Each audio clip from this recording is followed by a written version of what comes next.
ज्ञानतिमिरान्धस्य ज्ञानाञ्जनशलाकया चक्षुरुन्मिलितं येन तस्मै श्रीगुरवे नमः। नमो विष्णुपादाय तीर्थपथप्रदर्शिने श्रीमते भक्तिसम्पत्तीर्थगोस्वामिति नामिने। वाञ्छाकल्पतरुभ्यश्च कृपासिन्धुभ्यैव च पतितानां पावनेभ्यो वैष्णवेभ्यो नमो नमः। श्रीकृष्ण चैतन्य प्रभु नित्यानंद श्री अद्वैत गदाधर शिवासादि श्री गौरभक्तवृंद। हरे कृष्ण कृष्ण कृष्ण हरे हरे, हरे राम राम राम हरे हरे। हरे कृष्ण प्रिय भक्तगण, আগামী 23 মে শুক্রবার এই অপর একাদশী ব্রত পালন হবে। একাদশী জ্যৈষ্ঠ মাসে কৃষ্ণ পক্ষে এসে থাকে, যে একাদশী মহত্ব, গুরুত্ব অপরিসীম। প্রত্যেক একাদশীর গুরুত্ব রয়েছে। আপনি বলবেন হয়তো, আমি প্রত্যেকটি একাদশীর এত গুরুত্ব কেন বলবো? প্রত্যেকটি একাদশীর আলাদা আলাদা বিশেষ গুরুত্ব রয়েছে, কারণ একাদশীর গুরুত্ব অন্য কোনো ব্রতের সমান হয় না। কেন? ভগবান যখন এই জগৎকে রচনা করলেন ব্রহ্মার মাধ্যমে, তখন তিনি দেখলেন অনেক পাপের সৃষ্টি হয়েছে। কিছু কর্ম করার ফলে লোক সেই পাপগুলোকে গ্রহণ করে। তো সেই পাপ থেকে মানুষ মুক্ত হবে কিভাবে? তো দেখছে অনেক পাপের মধ্যে একটি পাপ পুরুষ তৈরি হয়েছে। সেই পাপ পুরুষ থেকে মুক্ত হবে কিভাবে জগতের জীব? সঙ্গে সঙ্গে ভগবান চিন্তা করলেন যে এই পাপ পুরুষ থেকে প্রভাবিত হয়ে প্রত্যেকটি মানুষ নরকে গমন করছে। তো ভগবান তিনি তো দয়ালু, তিনি তো ভক্তবৎসল, জগতের কৃপা হেতু তিনি অনেক কিছু প্রদান করেছেন। ভাগবত গীতাতে আপনারা জানেন, পড়েছেন সবাই, এই শ্লোকটা মুখস্থ আছে। বলছে, যদা যদা হি ধর্মস্য গ্লানির্ভবতি ভারত অভ্যুত্থানম ধর্মস্য তদাত্মানং সৃজাম্যহম। ভগবান প্রতিটি জনম জনম তিনি আসেন, এসে তিনি যুগে যুগে কি শিক্ষা দেন, কি প্রচার করেন, কেমন আসেন, সে কথা বলেছেন। বলছে যে পরিত্রাণায় সাধুনাম বিনাশায় চ দুষ্কৃতাম ধর্ম সংস্থাপনার্থায় সম্ভবামি যুগে যুগে। যে সাধুদের রক্ষা করার জন্য, যারা দুষ্কৃতি সম্পন্ন লোক তাদেরকে মারার জন্য, ধ্বংস করার জন্য আমি আসি। তো ভগবান তিনি দেখলেন এই জগতের জীবরা পাপ পুরুষ দ্বারা অত্যন্ত কষ্ট পাচ্ছে, কিভাবে তাদেরকে উদ্ধার লাভ করানো যায়, এই কথা চিন্তা করলেন। তিনি কৃপা হেতু একাদশীর আবির্ভাব করলেন, একাদশী তিথি। তখন একাদশী তিথির আবির্ভাব ঘটনার ফলে পাপ পুরুষ ভগবানের চরণে শরণাগত হলেন যে, হে প্রভু, আমি কোথায় যাব, কার শরণে থাকব এবং আমি কার মধ্যে প্রবেশ করব? ভগবান উত্তর দিলেন, দেখো, তুমি আমার শরণে এসেছ, তাই শরণাগত বৎসলকে আমি কখনো ত্যাগ করি না। তুমি শস্যর মধ্যে প্রবেশ করো। একাদশী তিথিতে যারা এই আমিষ আহার করবে, যারা অন্ন গ্রহণ করবে, যারা রুটি খাবে, ধান জৌ আদি এই যে পঞ্চশস্য গ্রহণ করবে, তাদেরকে তুমি তোমার পাপের ভাত থেকে তাদেরকে তুমি নরকে নিয়ে যাও। কিন্তু শুনে রাখো, যারা একাদশী ব্রত করবে, তুমি পাপ পুরুষ যেহেতু, তোমাকে আমি আবার বলছি, তোমাকে আমি আবার বলে রাখছি যে তুমি কখনো তাদেরকে স্পর্শ পর্যন্ত করবে না। তাই ভগবান এইভাবে জগতের জীবকে উদ্ধার করার জন্য কৃপা করে তিনি এত কৃপা বর্ষণ করেছেন। আপনি গৃহের সুখের অভাবে বিভিন্ন জায়গায় ভ্রমণ করেছেন, এখানে গিয়ে মাথা ঠুকছেন, ওই ব্যক্তির শরণাগত হচ্ছেন, ওনার কাছ থেকে কিছু সলিউশন নিচ্ছেন না। এই ভগবত ভক্তিতে যুক্ত হন এবং একাদশী ব্রত আদি পালন করুন। দেখবেন আপনার জীবনে প্রতিটি জায়গায় প্রকৃত আনন্দের পরিপূর্ণতা আপনি লাভ করবেন। তাই এখনই একাদশী ব্রত পালন করতে উৎসাহিত হন। তাই কখনো ভয় পাবেন না। এই একাদশী ব্রত আমাদের মহাজনরা করে এসছেন। আপনার মনে হতে পারে এটা একটা নতুন কিছু বস্তু, আমি ইউটিউবে দেখছি বা লোকের মুখ থেকে শুনেছি, কিন্তু আমার বংশের তো কেউ করেন না। এই রকমের প্রশ্ন আমার অনেকেই করেছেন যে আপনি যে এইসব বলছেন, এইগুলো কি শাস্ত্রে বর্ণনা আছে? আপনি বলছেন ঠিক, কিন্তু কেউ বলেন যে এই রকমের কোনো ব্রত আমাদের পূর্বপুরুষরা তো কখনো করেননি এইগুলো। দেখুন, পূর্বপুরুষরা হয়তো করেননি, তারা জানতো না, কিন্তু এটা সত্য আমরা যেহেতু মানুষ হয়েছি, আমাদের মানুষত্ব জ্ঞান থাকা দরকার। বলছে যে মান হুঁশ, অন্তত হুঁশটা যেন থাকে মানুষের মধ্যে, যে আমি ধর্মপথে থাকতে পারি, ধর্ম অনুসারে জীবনযাপন করতে পারি। আর যদি এই হুঁশ ত্যাগ করে ফেলি, আমাদের চেতনা যদি আমরা হারিয়ে ফেলি, তাহলে আমরা পাপের দ্বারা ভারাক্রান্ত হব। শুধু আমি নয়, এই যে ধরিত্রী মাতা পাপের দ্বারা ভারাক্রান্ত হবে, এবং আমরা আমাদের সঙ্গে যারা যুক্ত আছে তারা সবাই পাপেরত হবে। যেমন কি রাজার দোষে রাজ্য নষ্ট হয়, সেই রকমই আমার পাপে আমি শুধু নষ্ট হব না, আমাদের অনুগামীরাও নষ্ট হয়ে যাবে। তাই আপনাদের সকলকে বলছি যে এই ব্রত অধিক গুরুত্বপূর্ণ, অধিক মহত্বপূর্ণ, কারণ একাদশীর সমান কোনো ব্রত হয় না। ঠিক আছে?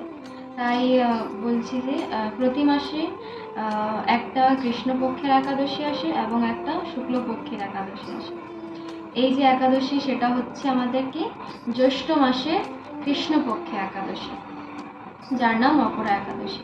এরকমই এরপর আসবে শুক্লপক্ষের একাদশী, মাসে দুটো একাদশী আসে। এইরকমই মাসে দুটো করে দিন কিছু অনুকল্প আহার করে থাকতে হয়। এখন অনুকল্প আহার বলতে গেলে কি, যেন না খেয়ে আপনাদেরকে থাকতে হবে এরকম কোনো নেই। খেয়ে থাকুন, কিন্তু খাবার ধরনটা একটু পরিবর্তন করে দিন। একদিন কি আপনি ভাত না খেলে মারা যাবেন বলুন? আমরা তো আমাদের পরিবারের প্রত্যেকের জন্য অনেক কিছু ত্যাগ করতে স্বীকার থাকি, তাই না? অনেক কিছু ছাড়তে রাজি থাকি। তাহলে ভগবানের জন্য, আমার নিজের জন্য কেন আমি এগুলো করব না? কেন আমি সেই পাপ কাজ করব? বলুন, একটু বুঝুন, বিচার করুন। আমাদের বুদ্ধি রয়েছে, বিচার করে আপনি দেখুন যে এটা আমাদের জন্য কতটা গুরুত্বপূর্ণ। তাই ভয় পাবেন না, চিন্তা করবেন না। যত চিন্তা করবেন তত আপনাকে দূরে এগিয়ে নিয়ে যাবে। কেন, মন আমাদের হচ্ছে চঞ্চল। গীতাতে ভগবান বলেছেন না যে অসংশয়ং মহাবাহ মনো দুর্নিগ্রহম চলম অভ্যাসেন তু কৌন্তেয় বৈরাগ্যেন চ গৃহ্যতে। কৃষ্ণ বলেছেন অভ্যাস করো, এই ভক্তিযোগের অভ্যাস করো, অর্থাৎ এই একাদশী ব্রত অভ্যাস করুন প্রত্যেকে।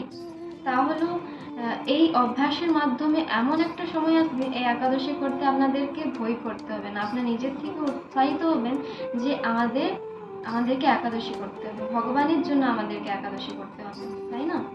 তাই সকলকে আমি বলছি, একাদশী ব্রত করুন। কিভাবে করবেন এটা প্রশ্ন হচ্ছে। একাদশী ব্রত করাটা অত্যন্ত সহজ। যারা আমিষ খাচ্ছেন তাদের জন্য একাদশীর আগের দিন তারা আমিষ ত্যাগ করবেন, এবং একাদশীর পরের দিন দ্বাদশী, সেই দিনও আপনারা নিরামিষই গ্রহণ করবেন। এই হচ্ছে সংক্ষিপ্ত পদ্ধতি। আর বলছি যে আর যদি আপনারা নেশা করেন, আমিষ আহার করেন, দ্রুত ক্রীড়া, জনসঙ্গ এইগুলো করেন, এইগুলোর থেকেও মুক্ত থাকার চেষ্টা করবেন। কেমন? এই একাদশীর আগের দিন এবং পরের দিন, এবং একাদশীর দিন তো অবশ্যই। আর যারা আমিষ গ্রহণ করেন, যদি কোনো মায়েরা রান্না করে দিতে হয় তাদেরকে, চেষ্টা করবে ওই দিন রান্নার থেকে বিরত থাকতে। ঠিক আছে? আপনি হয়তো রান্না করে দিলেন কিন্তু আপনি খাচ্ছেন না, সেটাও একটা পাপ। কেন, আপনি তাদেরকে খাবার জন্য সাহায্য করছেন। তাই সেটা না করলেই ভালো, একাদশীর আগের দিন বা পরের দিন। এভাবে আপনারা পালন করুন। আর আচ্ছা, তারপর হচ্ছে যে একাদশীর দিন ভগবানের সেবা কাম করার ভগবানের সেবা কী করে করবেন? ঠিক আছে? তো ভগবানের সেবা কাম করার আগে যদি সম্ভব হয় স্নান করতে, কেন স্নান করার মাধ্যমে আমাদের দেহের শুদ্ধতা আসে। এক হচ্ছে দেহের শুদ্ধিকরণের জন্য স্নান করা গুরুত্বপূর্ণ, আর অন্তর শুদ্ধি করার জন্য আমাদের হরিনাম করা প্রয়োজন। তাই এটা গুরুত্বপূর্ণ, মনে রাখবো। তারপর ভগবানের মন্দিরে গিয়ে হাত জোড় করে ভগবানকে প্রার্থনা করুন যে হে জনার্দন, হে মাধব, হে রাধারানী, কৃপা করে আমাকে আশীর্বাদ করুন। আমি আজকে এই অপরা একাদশী ব্রত করার সংকল্প গ্রহণ করছি। আপনারা আমাকে কৃপা করুন যাতে আমি একাদশী ব্রত পালন করতে সক্ষম হই। এইভাবে হাত জোড় করে প্রার্থনা করুন, তারপর প্রণাম করে ভগবানকে জানান। আর যদি হয় তো ভগবান শ্রীকৃষ্ণের চরণে চন্দন তুলসী অর্পণ করুন। একাদশীর দিনে তুলসী প্রদান করা ভগবানের চরণে অত্যন্ত গুরুত্বপূর্ণ, কারণ বাসুদেব অত্যন্ত সন্তুষ্ট হন। তারপর সব কিছু করার পর ভগবানের যে নাম দিব্য মালায় হরি নাম জপ করবেন, হরে কৃষ্ণ মহামন্ত্র জাপ আদি করবেন। জপ করার পর আপনাদের নিজ নিজ কাজে যান। যদি সময় থাকে তো শাস্ত্র আদি পাঠ করুন, আর একাদশীর মহত্ব পাঠ করুন। এভাবে দিনটি অতিবাহিত করুন। আর অবশ্যই মনে রাখবে যে এই দিনে কিন্তু 4টে কার্য নিষিদ্ধ: আমিষ আহার, দ্রুত ক্রীড়া, অবৈধ জনসংঘ আর নেশা। এই 4টার থেকে বিরত থাকবেন একাদশীর দিন, এমনকি একাদশীর আগের দিন এবং পরের দিন। তো এইভাবে একাদশী ব্রত পালন করুন।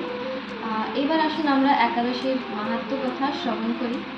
তাই এই একাদশীর মাহাত্ম্য খুব সুন্দরভাবে শাস্ত্রে বর্ণনা রয়েছে। এই একাদশী এত গুরুত্বপূর্ণ। একবার যুধিষ্ঠির মহারাজ শ্রীকৃষ্ণকে বললেন, হে কৃষ্ণ, আমি জ্যৈষ্ঠ মাসে কৃষ্ণপক্ষের একাদশী মুহূর্ত শ্রবণ করতে চাই। কৃপাপূর্বক আমাকে বলুন যে এই একাদশীর কি মাহাত্ম্য এবং তার কি নাম, আমাকে বলুন। শ্রীকৃষ্ণ বললেন, হে মহারাজ, মানুষের মঙ্গলের জন্য। তুমি খুব সুন্দর প্রশ্ন করেছো।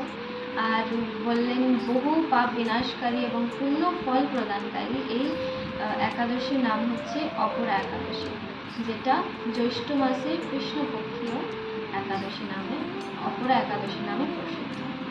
শুধু এই নয়, বহু পুণ্য প্রদানকারী, মহাপাপ বিনাশকারী, পুত্র দানকারী, আর যত প্রকারের হত্যা, গো হত্যা, ব্রহ্ম হত্যা, ভ্রূণ হত্যা, পরনিন্দা, পরস্ত্রীগম, মিথ্যা ভাষণ প্রভৃতির পাপ থেকেও এই ব্রত পালনে নষ্ট হয়ে যায়। তারপর বলছে যে আর শুধু তাই নয়, যারা মিথ্যা সাক্ষী দেন, মিথ্যা সাক্ষ্য দান করেন, কেন তো কোর্টে দেখেছেন তো আপনারা, গীতা ছুঁয়ে বলাচ্ছেন, যা বলিব সত্য বলিব, সত্য ছাড়া মিথ্যা বলিব। কেন সেই গীতা ছুঁয়ে বলার পরেও সত্য কি বলে? তাই বলা হচ্ছে যে এই অপরা একাদশী ব্রত পালনে যিনি মিথ্যা সাক্ষী দেন, এই যে পাপ করে, সেই পাপ থেকেও তারা মুক্তি পায়। তারপর অজন বিষয়ে ছলনা করেছে, ব্যবসায়ীদের এখানে কথা বলছি। তারপর শাস্ত্রে মিথ্যা যে ব্যাখ্যা করে, জ্যোতিষের মিথ্যা গণনা, মিথ্যা চিকিৎসায় যে রত, সবাই যে এই কাজগুলো করে, তারা সবাই নরকে যন্ত্রণা ভোগ করে। কিন্তু এই সমস্ত ব্যক্তিরা যদি এই অপরা একাদশী পালন করে, তবে তারা সমস্ত পাপ থেকে মুক্ত হয়ে যায়। আর কি চান বলো, তাই না? কিন্তু মনে রাখবেন, এই ব্রত করব আবার পাপও সঙ্গে সঙ্গে করতে থাকবো, ভগবানকে কিন্তু ঠকাতে যাবেন না। ভগবান কিন্তু চতুর্শিরোমণি, তার আর এক নাম চতুর্শিরোমণি। তাই এইগুলো করব আর বলতে থাকবো মিথ্যা কথা, সে করলে কিন্তু মুশকিল আছে। তারপর বলছে যে মাঘ মাসে স্নান করলে যে ফল লাভ হয়, প্রয়াগ আদিতে স্নান করলে যে ফল পাওয়া যায়, শুধু তাই নয়, বলছে যে শিবরাত্রিতে কাশীধামে উপবাস করে যে গয়াধামে গিয়ে বিষ্ণু পাদপদ্মে পিণ্ডদান করলে যে ফল পাওয়া যায়, আর যত তীর্থতে স্নান করলে যে ফল পাওয়া যায়, ফল লাভ হয়, তাহলে সেই এই ব্রত পালনে অনায়াসে ফল লাভ হয়ে থাকে। আর এই ব্রতকথা যদি কেউ শ্রবণ এবং পাঠ করে, তাহলে সহস্র প্রদানের ফল সে লাভ করে থাকে। তাই এই হচ্ছে অপরা একাদশীর মাহাত্ম্য কথা, যেটা খুবই সুন্দরভাবে শাস্ত্রতে বর্ণনা রয়েছে। এই অপরা একাদশী খুবই গুরুত্বপূর্ণ। যে ব্যক্তি ভক্তি সহকারে এই একাদশী ব্রত শ্রবণ বা পাঠ করে, তো বলছে যে বিষ্ণু লোকংশ গচ্ছতি, সে বৈকুণ্ঠ ধাম প্রাপ্ত করতে পারে। কত সুন্দর দেখুন। তাই একাদশী ব্রত করুন সবাই, নিষ্ঠা সহকারে ব্রত পালন করুন, আর ভগবান শ্রীকৃষ্ণের কৃপা আশীর্বাদ লাভ করুন। হরে কৃষ্ণ।